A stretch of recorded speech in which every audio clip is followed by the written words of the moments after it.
Olá, tudo bem? Espero que todos estejam bem. Vamos para mais um dia de palavra, para mais um dia de devocional, onde vamos alimentar o nosso espírito e fortalecer a nossa carne. Vamos lá? Abra sua Bíblia em Isaías, capítulo 57. Eu vou estar aqui fazendo uma oração para a gente estar dando uma abertura a esse momento com Deus, tá bom? Senhor, em nome de Jesus, Senhor, eu quero te agradecer por mais um dia, que seja mais um dia na tua presença, Paizinho. Paizinho, eu convido o Senhor Jesus e o Espírito Santo para estar aqui conosco, Pai. A presença de vocês é fundamental nessa hora, Senhor. Pai, que nossos corações venham estar receptíveis a Ti, a Tua palavra e a Tua presença, Senhor. Ensina-nos, Pai, o caminho que devemos andar.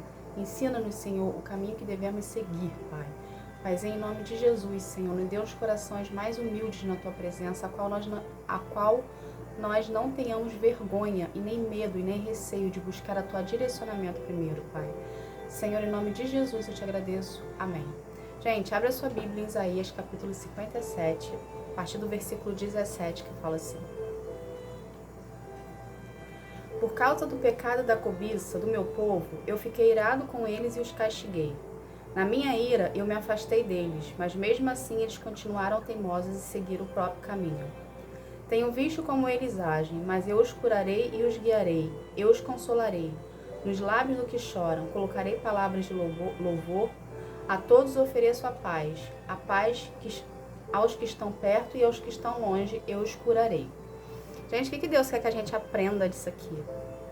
Há esperança para você. Há esperança para nós. Tá? Por quê isso, né? Por que há esperança?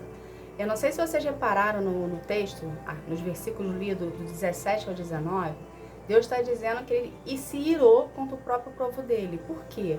O próprio povo dele fez escolhas que fizeram essas escolhas os afastaram de Deus. Entende? É justamente isso que Deus quer falar conosco hoje. A gente tem o livre-arbítrio. Deus deu pra gente o livre-arbítrio, tá? O que é o livre-arbítrio? O livre-arbítrio é o poder de decisão que você tem na sua mão, de você escolher o caminho que você quer andar. Ou seja, tudo que você escolher, todas as opções que surgirem na sua frente, e você vir a fazer escolhas sobre elas, você vai colher as consequências daquelas escolhas, tá? Independente das escolhas serem boas ou ruins. Isso é um fato, isso é uma consequência, tá bom? Então, o que Deus está nos ensinando aqui? Existem pessoas, né, como a maioria de nós, que fizeram as suas escolhas e essas escolhas os afastaram de Deus, tá? As escolhas, quando a gente escolhe algo do mundo, ou a gente escolhe algo que não é para nossa vida, aquilo nos afasta de Deus, tá? E mesmo com Deus ama tanta gente, nós somos criações dele, né? Deus ama tanta gente que se você se arrepender da escolha que você fez, tá? E voltar para Deus, e se voltar para Deus e falar assim, eu me arrependo, eu não quero mais participar disso, eu não quero mais seguir por esse caminho, ele vai olhar para ti com misericórdia e vai vir a te perdoar, entende? Porém, você não vai ficar isento da consequência da sua escolha. Não sei se vocês conseguiram captar. Vamos de novo aqui para ver se vocês conseguem captar. Você fez Desculpa. Você fez uma escolha na sua vida. Essa escolha na sua vida deu uma consequência ruim para você, deu uma consequência errada para você, tá? E você se arrependeu do que você fez. Tipo, não deveria ter escolhido esse caminho, eu não deveria ter feito esse tipo de decisão. Você se arrependeu, houve um arrependimento ali, né? E Deus, ele perdoa, se você pedir perdão a Deus, ele perdoa você pelo seu pecado. Porém, a consequência daquela escolha que você fez, você vai passar. Por que ele não te isenta da consequência? Para justamente você ver que aquela escolha que você fez foi uma escolha errada. Se ele te isentar da consequência, ele vai estar passando a mão na sua cabeça, ele não passa a mão na cabeça de filho nenhum, porque ele não cria filho para ser mimado, entende? E ele passaria a mão na sua cabeça e você estaria isento da consequência dos seus atos, vamos colocar dessa forma. Porém, isso não vai acontecer. Todas as nossas escolhas, gente, existem consequências. Tá? Então, antes de você fazer uma escolha, pense primeiro, não age na impulsividade. O melhor, peça direcionamento a Deus. Vá para Deus e fala, Senhor, eu tenho essa opção aqui, isso agrada o Senhor? A consequência disso aqui vai sofrer alguma coisa para minha vida? É isso que o Senhor quer? Aprenda, gente, a pedir direcionamento para Deus. Deus, ele não está longe de você. Deus está a uma distância de oração de você. Deus quer e busca um relacionamento contigo. Porém, você tem que querer, você tem que buscar, você tem que permitir, você tem que conquistar o seu lugar ao sol. Não tem esse ditado que muita gente usa? Você tem que conquistar o seu lugar ao sol. Ou seja, você tem que ir atrás do que você quer. Então, faça esse buscar o lugar ao sol a ir até Deus. Entende?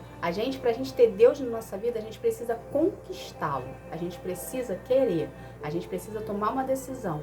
A partir do momento que a gente toma essa decisão e a gente quer conquistar o nosso lugar ao sol, no caso, o nosso lugar na eternidade, a gente precisa ir atrás de Deus, a gente precisa conquistar a Deus, a gente precisa orar, a gente precisa buscar a presença dele, a gente precisa ler a palavra, a gente precisa, entendeu? Ter essa iniciativa da gente querer participar ele da nossa vida.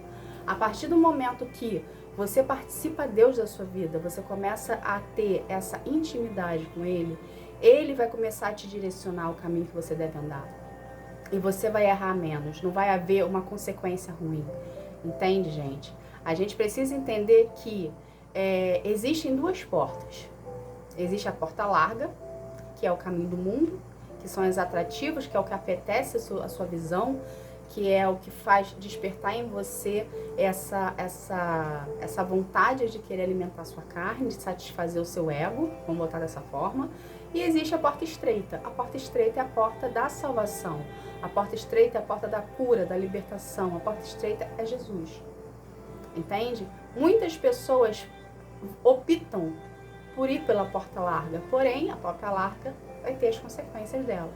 Ruins, tá? Você está indo por um caminho de morte, porque a porta larga não tem Jesus.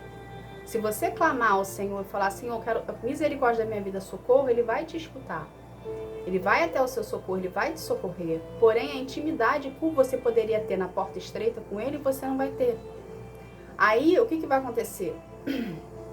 Você vai estar sempre nessa rotina de sempre estar pedindo socorro a Deus. Sendo que você não precisaria pedir socorro a Deus toda hora.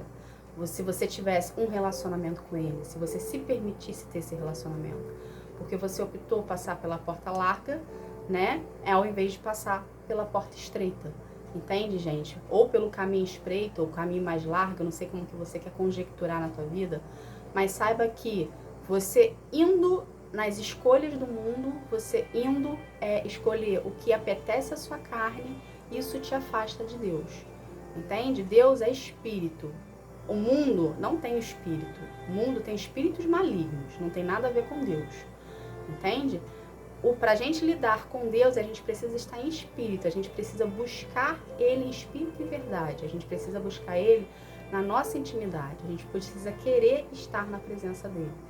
Entende, gente? Com isso, quando você decide querer estar na presença de Deus, você está começando a despertar dentro de você o seu espírito, né? O seu espírito está ali gritando, querendo a presença do Pai, querendo a presença do Eterno. Então, você vai começar a despertar isso dentro de você, o seu corpo, né? Porque o seu espírito já está desperto, vai começar a ter um trabalhar dentro de você, que você, quando você ter essa rotina, né, de buscar ao Senhor toda hora, de querer ter a presença dele, de orar sem cessar, o seu próprio espírito já vai estar ali acostumado, né, naquela rotina diária ali, de sempre estar buscando ao Senhor. Entende? Você vai ter aquela disciplina de buscar a tua resposta, o teu direcionamento na presença do Espírito Santo, que é ele que vai te direcionar. Entende, gente? Então, o que a gente precisa saber disso também? Por que muitas das vezes Deus permite? Você fala assim pra mim, Roberta, mas existe o livre-arbítrio, né? Deus te deu o livre-arbítrio, existem as consequências das nossas escolhas. Por que muitas das vezes Deus permite você passar pelas consequências das suas escolhas? Porque se ele tem o poder, talvez, de te ausentar disso. Primeiro, ele não vai te ausentar disso, porque foi uma escolha que você fez sem a permissão dele. Você simplesmente tomou a iniciativa e a atitude de tomar a decisão que você tomou. Entende? Então, ele vai permitir que você passe pelas suas consequências para você vir a ver que o caminho que você tomou não era o caminho que ele queria. E por que ele permite a gente passar se ele é o maior poder do mundo? Justamente para isso. para a gente aprender. Porque se a gente não passar pelas tribulações, se a gente não passar pela dificuldade, se a gente não passar pela escassez, a gente não vai valorizar o que Deus tem para a nossa vida. A gente não vai querer buscá-lo. Entende, gente? Então a gente às vezes precisa sim passar por tribulações, passar por situações desagradáveis, para a gente ver que existe consequências nas nossas escolhas e a gente precisa aprender a escolher. A gente precisa aprender a depender de Deus e buscar relacionamento com Ele. Como que a gente pode pegar isso como exemplo? Todas as escolhas que você fez na sua vida, aí é como se fosse uma plantação. Você plantou uma semente. Aquela semente, ela precisa de um tempo para poder vir a crescer e desenvolver, correto? Então, as suas escolhas, você fez uma plantação. Você escolheu um determinado momento, uma determinada situação. Tá? A consequência dessa tua escolha, ela vai colher lá na frente. Então, tudo que você está colhendo hoje de ruim na sua vida foi consequência das suas escolhas que você fez antes. Entende? Então, se você amanhã quer colher sementes boas, então você precisa plantar sementes diferentes. Ou seja, você precisa fazer escolhas diferentes. Tá bom, gente? Então, o que a gente tem que aprender aqui? Então, se hoje você está recebendo a palavra, Deus está te dando um direcionamento, começa a plantar sementes boas. Antes de você tomar uma decisão, antes de você ter uma atitude, começa a perguntar a Deus o direcionamento. Fala, Senhor, nunca tive intimidade contigo, mas hoje eu quero passar a ter. Vamos conversar aqui, eu quero conversar contigo, eu quero orar, eu quero estar na tua presença, eu preciso da sua orientação. Tenha a humildade de estar na presença dele e reconhecer que você precisa de ajuda. Entende, gente? Deus quer um relacionamento contigo, Deus quer um relacionamento conosco, Ele quer nos orientar pelo caminho que devemos andar. Assim nós sofreremos consequências menores, tá? A gente vai ter uma tendência menor de errar, tá bom? E você vai estar próximo de Deus, você vai estar tendo um relacionamento com Ele, entende? Então permita-se começar, permita-se ser moldado, permita-se ser lapidado, permita-se ser transformado, permita-se, tá? Porque Deus tem caminho de prosperidade, tem caminho de riqueza, tem caminho de liberdade, tem caminho de cura, tem caminho de felicidade, tem caminho de alegria para você. Deus não tem superficialidade, Deus tem profundidade. Entende? Então, quanto mais você procurar a Deus, mais profundo você vai estar perto dele, mais de Deus você vai receber de volta. Entende, gente? Então, tenha você essa sensibilidade de querer estar na presença do Senhor, tá bom? Buscando Ele em espírito e verdade, se arrependendo dos seus pecados. Deus está a uma distância de oração, gente. É só abrir a boca, é só falar o que você está sentindo. Não existe oração pronta, tá? Oração pronta Deus não escuta. A única oração pronta que Ele escuta é o Pai Nosso. Ele escuta o que está aqui dentro, o que você tem aqui dentro, o seu sentimento, você coloca para fora. Senhor, aconteceu isso, isso, isso. Senhor, eu fiz isso, isso e isso. Senhor, eu preciso de ajuda nisso, nisso e nisso. Isso, gente, é o que você está sentindo. Coloca para fora. Fala o que está sentindo. Não tenha pudor para falar com Deus. Ele te conhece do avesso. Ele sabe muito bem quem você é. Ele sabe muito bem como você pensa, ele sabe muito bem a intenção do seu coração. Então não tenha pudores para falar com Deus, tá bom? Que seja você, fale a forma que você quer, verbalize. Vai para um local calmo, um local em silêncio e verbalize o que tem dentro de você e coloca para fora, tá bom? Essa foi a palavra de hoje. Vamos estar aqui fazendo uma oração para a gente estar encerrando esse momento, vamos lá? Senhor, em nome de Jesus, eu quero te agradecer, Senhor, pela tua presença aqui conosco. Senhor, obrigada, Paizinho, por esse direcionamento, essa palavra de hoje, Pai. Senhor, nos ensina a depender mais de Ti, nos ensina a falar com o Senhor, nos ensina a aprender mais de Ti, Senhor. Manifesta em nós, Pai, a vontade de querer estar na tua presença e a vontade de querer te buscar, Senhor. Porque até isso o Senhor nos ensina, Pai. Nós precisamos buscar em Ti a vontade de buscar a Ti, Senhor, porque a nossa carne grita para o mundo, Pai. Senhor, tenha misericórdia de nós, Senhor, e nos ensina, Pai, como nós devemos nos portar perante ao Senhor, Senhor, como que nós devemos agir, Pai. Paizinho, nos dá corações mais humildes em querer te buscar, em querer estar na tua presença, Senhor. Pai, pelo poder do nome de Jesus, Senhor, eu quero agradecer por esse momento, por todos os que estão assistindo esse vídeo, Senhor. Eu peço pela vida de cada um deles, Pai, que eles venham ter o coração deles transformado, moldado e lapidado pelas tuas mãos, Senhor. Pai, que cada um deles venha ter um real encontro contigo, encontro que transforma, que sara, que cura, que liberta, Senhor. Que cada vida, Senhor, venha ser alcançada pelas tuas mãos, transformadas, saradas e libertas, Pai. Pelo poder do nome de Jesus, eu te agradeço. Amém. Gente, obrigada. Que Deus abençoe a vida de vocês, que vocês venham ter um dia, uma noite, uma tarde espetacular na presença do Senhor, tá bom? Fique na paz. Tchau, tchau.